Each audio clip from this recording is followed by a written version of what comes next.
Hi అండి, welcome to crazy siblings. ఎలా ఉన్నారు? ఈ రోజు వచ్చేసి మా ఇంట్లో టిఫిన్ చూపిస్తాను రండి. వావ్, వేడి వేడి ఇడ్లీ పొగలు వెళ్ళిపోతుంది. ఇట్లా టచ్ చేస్తేనే ఎంతో సాఫ్ట్గా ఉంది.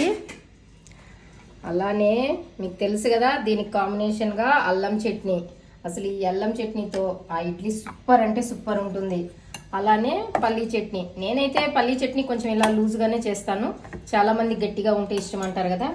ఎంత వేడి వేడి ఇడ్లీ తినేసి ఎలా ఉందో చెప్పకపోతే బాగోదు కదా, చెప్తానండి. ఇచ్చినారు కదా, వేడి వేడి ఇడ్లీ అసలు పొగలు గక్కుతుంది. దానికి కొంచెం అంతా అలా పల్లీ చట్నీ వేసుకొని, అలానే కొంచెం అంతా అల్లం చట్నీ. అసలు ఈ కాంబినేషన్ ఉంటుందండి, సూపర్ అంటే సూపర్ ఉంటుంది. నాకు చెప్తుంటేనే నోట్లో నీళ్ళు వచ్చేస్తున్నాయి. ఇంత వేడిగా ఉంది అంటే అబ్బా, చూసినారా, చాలా అంటే చాలా సాఫ్ట్గా ఉంది. చట్నీ కూడా చాలా కారంగా చేశాను. కాలిపోతుంది.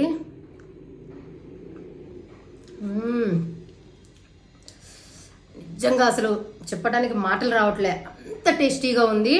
ఇంకా ఆలస్యం ఎందుకు, మీరు కూడా మీ ఇంట్లో వేడి వేడిగా ఇడ్లీ అల్లం చట్నీ పల్లీ చట్నీ చేసుకొని తినేసి ఎలా ఉందో కామెంట్ చేయండి. ఈ వీడియో నచ్చినట్టయితే లైక్ చేయండి, షేర్ చేయండి, సబ్స్క్రైబ్ చేసుకోండి ఫ్రెండ్స్. బాయ్.